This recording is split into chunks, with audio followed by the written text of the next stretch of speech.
I relate heavily with the rebellious attitude and pissing people off with your work, perhaps sometimes being provocative. And at the same time, what I've experienced is that when you're trying to master something, part of it is on your own when you're, just, the baby steps behind it, and now you have to repeat it so many times until you have it fully under your control, right? But some part of that is also dependent on someone else. Let's say a master that you meet somewhere who you can trust, but at the same time, who you don't always agree with fully. Now, if you're the type of person that likes to do things exactly for the reason that someone tells you not to do it, how can you discipline yourself through a tedious apprenticeship in which a certain period is definitely dedicated to listening to what the master has to say and almost, not always, almost blindly trusting that they understand the process in a way that it may not make sense to you, but the instructions that they are giving will lead you to the at least the best possible route to mastery. Because there is this idea, right, that and I think this was from Nietzsche when he said, nobody can really be free until they have experienced a period of being a slave, whether it's symbolically, slave to the trade, slave to your art, to your craft, or perhaps even literally. But let's take the symbolic route for now. How can you be a slave to your craft if you're so rebellious that you actually prefer to do the things they tell you not to do? I think it comes down more to the respect that I have for the person, because my authentic trajectory is to learn. And it's not until after I've learned how to do something that I want to do the opposite. It's more of, just because a rule is there doesn't mean it has to be broken. It comes down to just rationalizing why things are there specifically. I mean, I like the tailor that I have because he's very open-minded. And even though he's been doing this for 4 years, he's still really interested in learning new things. So he brings me aboard, and it gets to the point, like when I'm making jackets for him, I do them the way he wants me to. When it comes to making a jacket for myself, it's like, let's try something different. And I remember I wanted something really unstructured with very little padding in it or very little canvassing. And I remember, because we would buy prefabricated canvas and then I would assemble it and go, I kind of don't want all of these layers. What are each of these layers for? And he goes, oh, well, this is for this, this is for this, this is for this. And when it came to the nice cotton swabbing piece, I go, is this necessary? He's like, yeah, it's necessary because this and this and this. And then I brought him the next day a screenshot of an Italian, I think it was an Italian or a Spanish tailor, who was kind of did a boomerang of twisting his jacket that he was working on and didn't have that. I go, well, this guy didn't use it. So then my tailor goes, okay, let's try it. And now there are a lot of times where he also takes off the dovette, what's it called? Domet. Yeah. And I think it's cool because he's constantly willing to learn new things. And I've noticed a lot of changes that he's made since bringing me aboard. Because before I really knew much about tailoring, or not the amount that I know now, but when I had everything kind of like sitting in my head before I was an apprentice, I'd watch him make stuff. And it got to a point where he started wanting to ask me my opinion on things. And usually I don't like when people ask me my opinion, because I won't give my opinion unless it's asked. I learned that lesson the hard way. But I started sharing him different posts from Japanese tailors and Spanish tailors and go, oh, what do you think about the way he does the shape of his lapel or something like that? And I'd listen to what his feedback or critique would be. And I've noticed his change in the things that I don't like that he does, just visually, not necessarily that is like. Very interesting, That is extremely interesting to hear. uh, he's very proud about how well he makes pants. Mm-hmm. But I'm very specific with pants. Like pants for me are like, I always want them to fit perfectly. And Mm-hmm. like my idea of perfect is like, I'll try to make sure there's not a single wrinkle anywhere. I don't want the pleat opening up like a millimeter. Like I want everything to be perfect, and I want to figure out how to fix each pattern so that it does always look perfect. And he would do basic fittings for jackets, but not for pants. Mm-hmm.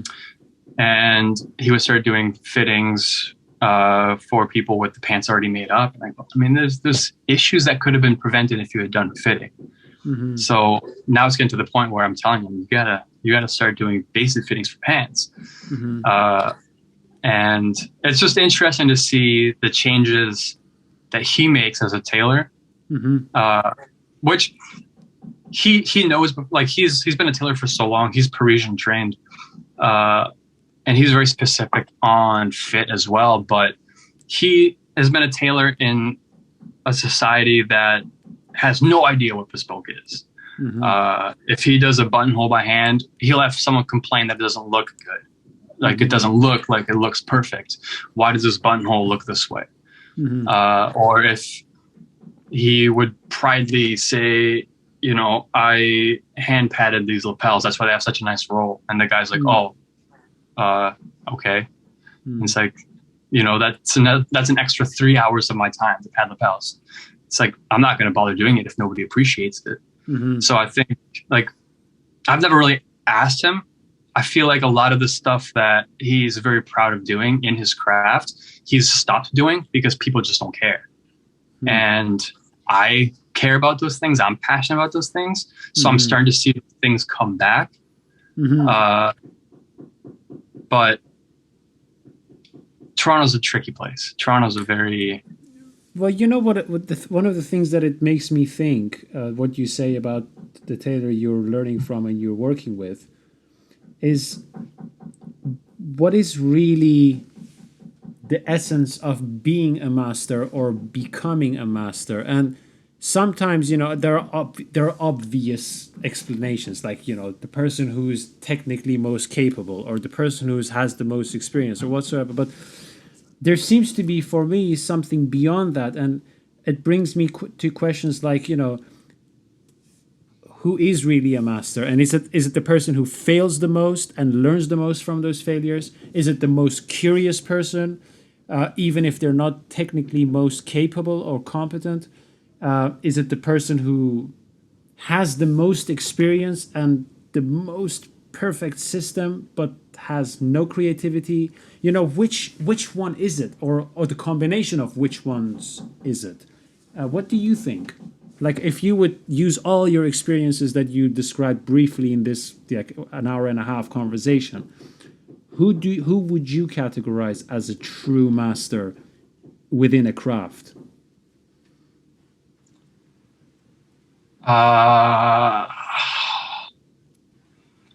I've learned quite recently. There's a friend of mine that moved here from Trinidad who went through a tailoring school through what's his name? The Trinidadian tailor on Savile Row. Maurice Setwell. Sorry? Maurice Setwell, yeah. Yeah. So he did his training through him. He came looking for an apprenticeship, and he ended up on our doorstep. And he didn't last long. He left pretty quick. But we became really close. And through him, I had all my complaints. You know, I wish this, I wish this, I wish this, I wish this, I wish I was being taught this and that. All these other things that I want to do. And he told me, he goes, your expectations are way above anyone I've ever known. Like, you're a perfectionist to the extremes. It's like, my expectation is to get to a point where I can, with 100% confidence, take on a customer, convince him to be as 100% confident as me, to make him a suit, from the measurements I take to the pattern that I make, to cutting it, to doing the basic fitting myself, to taking it apart, reassembling it, finishing it, doing all the buttonholes, doing all the pick stitching, and then giving it to him. Yeah. And to me, that's what I want. But as I'm beginning to meet different people, everybody has a task. Everybody has something that they're good at, something that they're dedicated to. So I still like having my expectation that one day I'll be able to do all that. But I also realize that it's not necessarily a realistic goal. At least for the time being, like, it's going to take a long time. But I also am extremely fearful that I'll get to a point in my life where I won't have anything more to learn. And why are you fearful for that? I think the joy of being passionate about something is the adventure of learning something new and constantly learning new things. And I just want to keep learning. It's like, I would hate to get to a point where, then that deals with a lot of my confidence. Like, I'll have, like, when I'm doing a fitting at work, I'll be introduced as, oh, this is one of our tailors. And I go, I'm not a tailor. I'm an apprentice. Like, to me, there's a difference. Yeah. And I was wondering, somebody asked me, like, okay, when do you think you would be confident in being called a tailor? And I'm like, man, I don't know. Like, I need to get to a point where I feel like I'm confident enough to be called a tailor, or to call myself a tailor. And then, because of all the people that I've met in this journey, all ended up being a disappointment to what I thought they were. Once I got to a point where I was knowledgeable enough in the field, until I know everything, I feel like I'm not going to be confident. So it's tricky. Maybe I'll just never call myself a tailor. I'll just tell people, I make suits. But I don't know. I think that will one day manifest itself to me, and I'll be more confident in general in what it is that I do. And I just want to continue learning things. And if I know there's more things to learn, then I want to,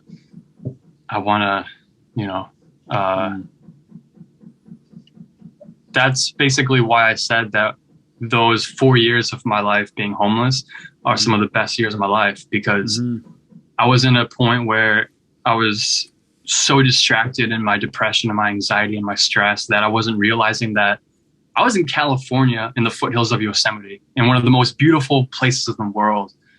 And once I got out of that situation and I was working full time, I was so stuck and I wasn't doing anything. Like, of course, I would never want to be in a situation where that I was in those 4 years, but I want to have that sense of adventure. And I feel like the more passionate I am about a craft like tailoring, I'm continuously on this adventure.